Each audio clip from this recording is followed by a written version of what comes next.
Bismillahirrahmanirrahim. Assalamualaikum warahmatullahi wabarakatuh.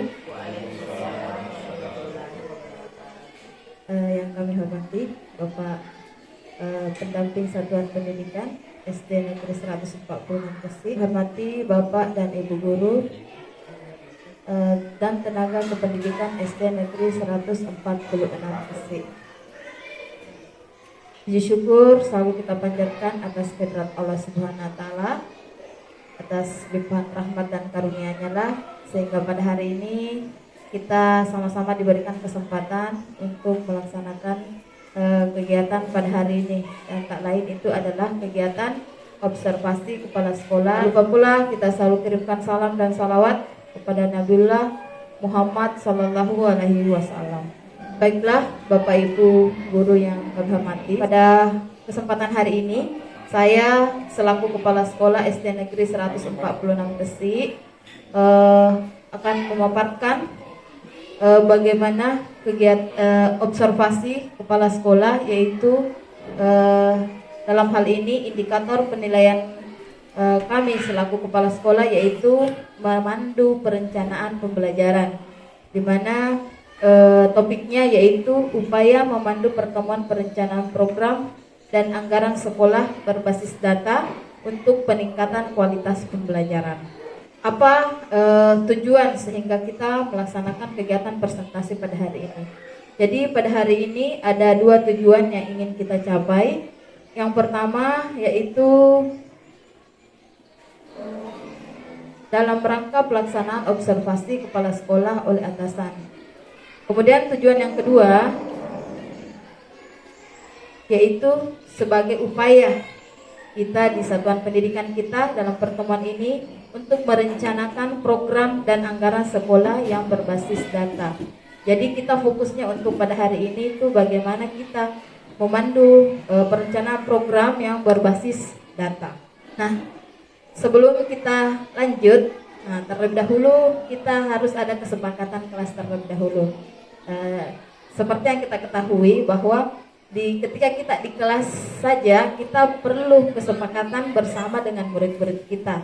Sama halnya ketika kita dalam pertemuan ini sampai berakhirnya kegiatan presentasi hari ini, kita perlu ada kesepakatan bersama. Saya meminta pendapat dari Bapak Ibu apa yang perlu kita sepakati sampai terselesainya kegiatan hari ini. Boleh, silakan. Kalau mau ada bertanya, mengangkat tangan. Oke, itu saja yang perlu kita sepakati hari ini.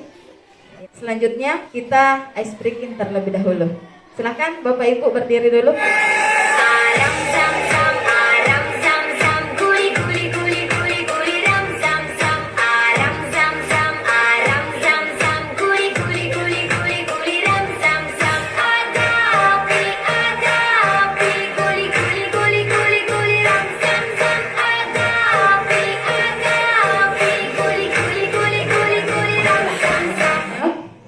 Kita perlu mengetahui terlebih dahulu apa itu visi dan misi kita di sekolah. Nah, seperti yang telah kita susun bersama di tahun kemarin, visi sekolah kita yaitu terwujudnya generasi berprestasi, berakhlak mulia dan berwawasan global. Adapun misinya yang pertama yaitu melaksanakan pembelajaran dan bimbingan secara pakem. 2. Menumbuhkan semangat untuk berprestasi. 3. Mendorong dan membantu para siswa untuk mengenal dirinya dan dikembangkan secara optimal. 4. Menumbuhkan semangat penghayatan terhadap ajaran agama, budaya bangsa, dan adat istiadat sekitarnya. Kemudian yang kelima yaitu melibatkan semua stakeholder berpartisipasi aktif terkait dengan kepentingan sekolah. Nah, apakah itu perencanaan pembelajaran? Jadi, perencanaan pembelajaran itu merupakan proses mengolah, mengatur, dan merumuskan unsur-unsur pembelajaran seperti merumuskan tujuan, materi atau isi, metode pembelajaran, dan merumuskan evaluasi pembelajaran. Mengapa kita perlu membuat perencanaan pembelajaran?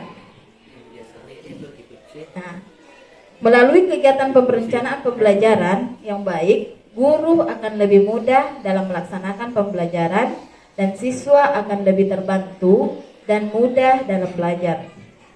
Itulah mengapa kita perlu yang namanya membuat perencanaan sebelum melakukan kegiatan pembelajaran. Untuk lebih jelasnya, kita perlu berpatokan pada rapor pendidikan. Tapi terlebih dahulu, apa itu yang namanya rapor pendidikan? Jadi, rapor pendidikan itu menampilkan kondisi satuan pendidikan kita berdasarkan data dan hasil asesmen dan survei-survei nasional yang melibatkan satuan pendidikan daerah.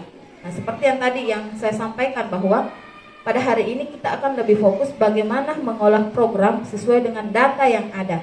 Jadi kita berpatokan sesuai dengan data dari satuan pendidikan kita.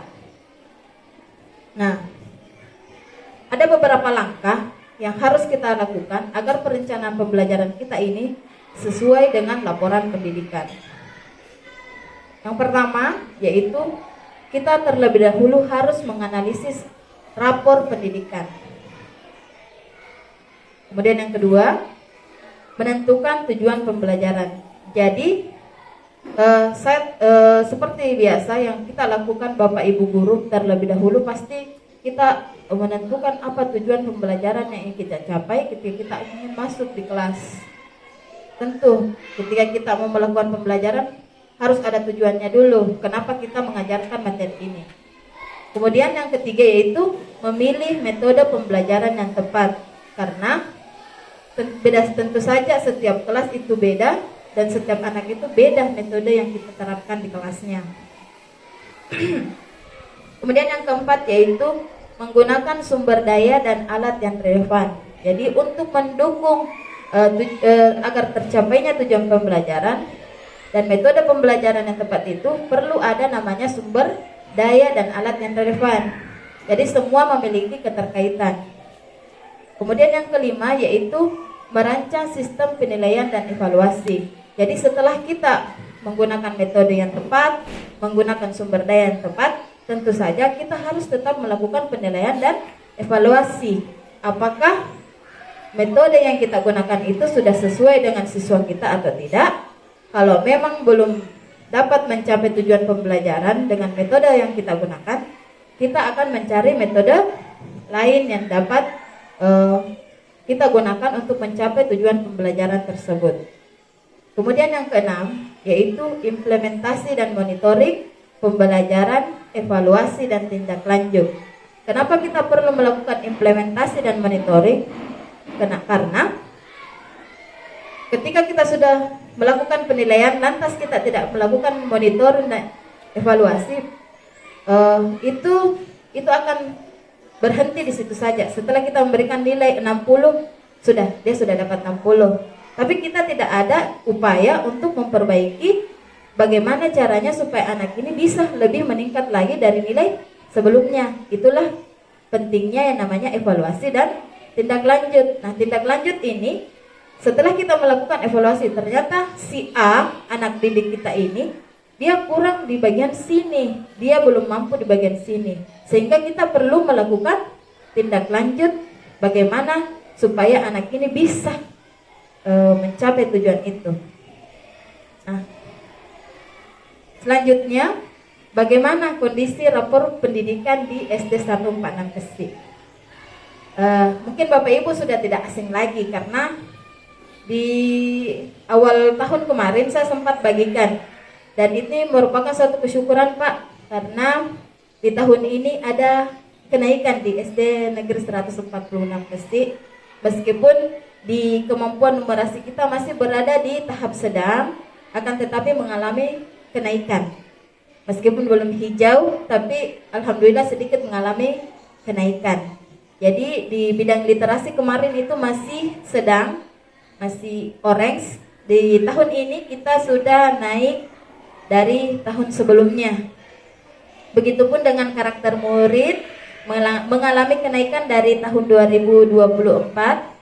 Akan tetapi meskipun berwarna hijau di kondisi keamanan sekolah, itu ada sedikit penurunan dibanding tahun sebelumnya.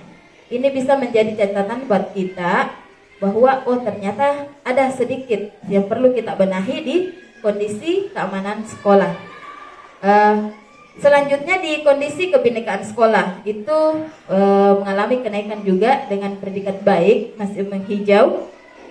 Seperti tadi yang saya sampaikan bahwa kemampuan numerasi murid kami di tahun sebelumnya itu sedang, di tahun ini masih sedang juga, akan tetapi ada sedikit kenaikan dibanding tahun sebelumnya. Ini berkat ada beberapa kemarin pendampingan yang dilakukan oleh Bapak pendamping satuan pendidikan kita kemarin bersama tim, sehingga ada sedikit kenaikan meskipun kita belum bisa bernafas lega karena belum ada penghijauan. Nah, tapi ini akan menjadi catatan bagi kita ke depannya supaya bisa lebih baik lagi. Nah, yang terakhir ini masalah kualitas pembelajaran. Nah, ini sebenarnya masih hijau. Sebenarnya kalau kita mau lihat dari warnanya ini kita bagus, warna hijau. Tapi ternyata kita ada penurunan di tahun sebelumnya. Jadi ternyata kita ada penurunan di kualitas pembelajaran dan kondisi keamanan sekolah. Ini yang perlu kita sama-sama benahi agar kedepannya perlu menjadi catatan bagi kita agar bisa naik kembali seperti itu. Nah, selanjutnya, apa yang akan kita lakukan dengan kondisi rapor pendidikan kita saat ini? Yang pertama, itu kita harus merancang pembelajaran yang selaras dengan rapor pendidikan agar terwujud pembelajaran yang bermakna, yaitu pembelajaran yang efektif dan berkualitas. Seperti yang tadi kita ketahui bahwa kualitas pembelajaran kita sedikit mengalami penurunan, sehingga kita usahakan di tahun ini kita lebih memperbaiki diri untuk membuat pembelajaran yang efektif dan berkualitas bagi peserta didik kita. Nah, adapun beberapa alur yang perlu kita lakukan dalam perencanaan seperti yang kita ketahui pada saat ini kita masih menggunakan kurikulum Merdeka. Nah, yang pertama yaitu kita perlu memahami capaian pembelajaran kita dulu di kelas. Jadi masing-masing Bapak Ibu guru silahkan memahami bagaimana capaian pembelajaran kita di kelas sesuai dengan mata pelajaran yang kita ampuh. Kemudian merumuskan tujuan pembelajaran, menyusun alur tujuan pembelajaran, dan merancang pembelajaran. Kemudian sebelum saya tutup, saya ingin meminta pendapat atau minta refleksi dari Bapak Ibu terkait bagaimana kegiatan atau presentasi kita pada hari ini. Apakah ada yang perlu ditanyakan atau ada yang perlu kita benahi ke depannya agar rapor pendidikan sekolah kita atau kualitas atau mutu sekolah kita ke depannya lebih baik lagi. Mungkin ada yang bisa memberikan pendapatnya, Pak Anas?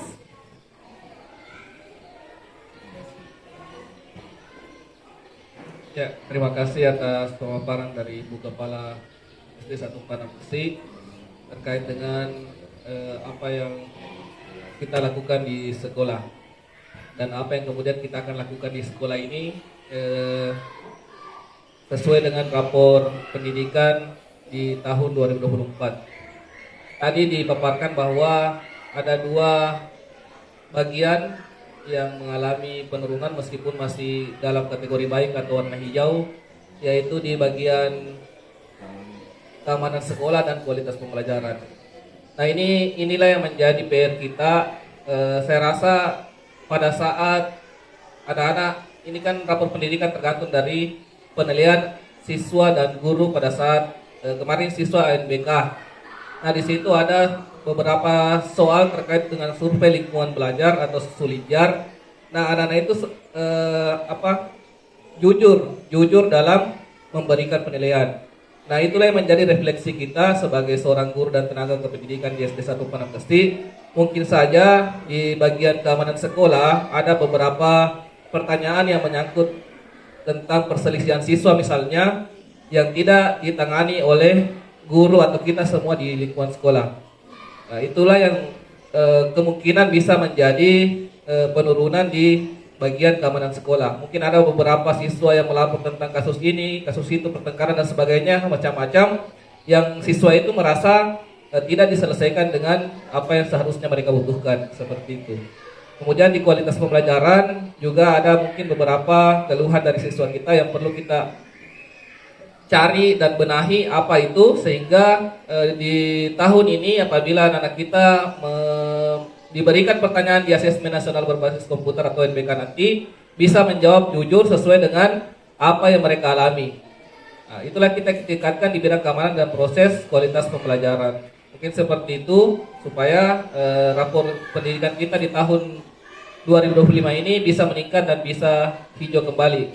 Tak lupa pula untuk numerasi dan literasi, jangan sampai ada penurunan. Jadi kita sebagai utamanya guru kelas dan tenaga kependidikan dalam mengawasi anak kita, utamanya dalam program-program yang kita sudah lakukan di sebelum kegiatan pembelajaran itu lebih ditingkatkan lagi, utamanya di hari Selasa dan hari Kamis yang yang program gerakan aktif literasi dan numerasi, supaya ada peningkatan kembali di tahun 2025. Mungkin itu saja, sekian. Assalamualaikum warahmatullahi wabarakatuh. Masih ada yang perlu kita tambahkan lagi? Terima kasih atas kesempatannya, Bu. Yang saya mau tanyakan tadi masalah anak sekolah, khususnya kita pengajar ini, apa yang kita lakukan sehingga keamanan sekolah kita itu kembali naik? Mungkin itu, Bu, yang saya tanyakan. Terima kasih. Kami atas pertanyaannya. Ya, sedikit sebenarnya tadi apa yang disampaikan oleh Pak Anas sedikit menjawab apa yang ingin ditanyakan oleh Pak Saleh. Tapi sedikit saya tambahkan bahwa kondisi keamanan sekolah yang bisa memberikan penurunan di sekolah kita, yaitu bisa saja ada beberapa faktor, yaitu anak-anak melihat dari segi gurunya.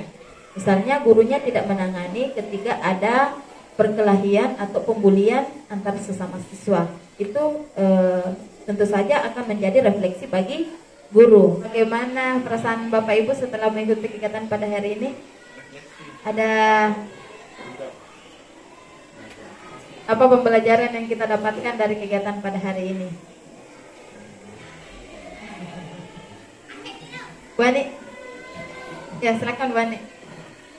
Assalamualaikum warahmatullahi wabarakatuh.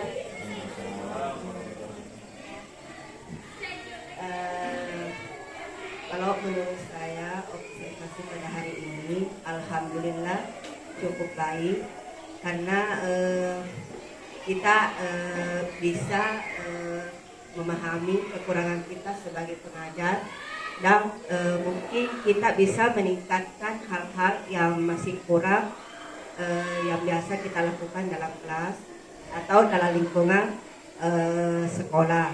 Misalnya mungkin dalam kedisiplinan kita dalam mengajar, dan kedisiplinan kita dalam mengikuti kegiatan-kegiatan misalnya yang sudah ditetapkan oleh kepala sekolah atau di lingkungan sekolah. Mungkin itu saja yang bisa saya sampaikan. Terima kasih. Assalamualaikum warahmatullahi wabarakatuh. Ya, akhiri ke presentasi pada hari ini. Lebih dan kurangnya mohon dimaafkan. Wastabiqul khairat. Wassalamualaikum warahmatullahi wabarakatuh. Assalamualaikum warahmatullahi wabarakatuh. Ibu Kepala Sekolah yang sama-sama kita hormati dan sama-sama kita banggakan, Bapak Ibu pendidik dan tenaga kependidikan yang saya hormati. Alhamdulillahirabbil alamin, wassalatu wassalamu ala rasulillah wa ala alihi washabihi.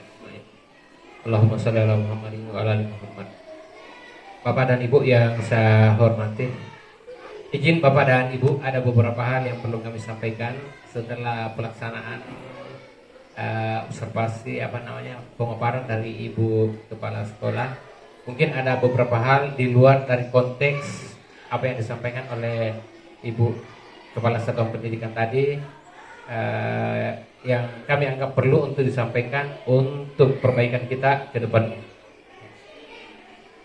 Yang pertama, Bapak dan Ibu, rapor pendidikan kita pada tahun 2024 itu ada yang kami fokus ke capaian peserta didik siswa, karena dua item itu merupakan capaian prestasi anak-anak kita ketika mengikuti ANBK. di luar Sulinjar, ya, yaitu literasi dan numerasi. Nah, dalam hal ini Bapak dan Ibu, ya, kami di kantor sering berbincang-bincang karena banyak sekolah yang tahun ini secara umum capaiannya di rapor pendidikan meningkat, tetapi ada penurunan pada indikator literasi dan numerasi. Sehingga kami sering berdiskusi di kantor, kira-kira apanya teman ini yang perlu diperbaiki supaya bisa meningkat capaian literasi dan numerasinya peserta didik kita. Ada kecenderungan begini Bapak dan Ibu, tapi mudah-mudahan di sini tidak.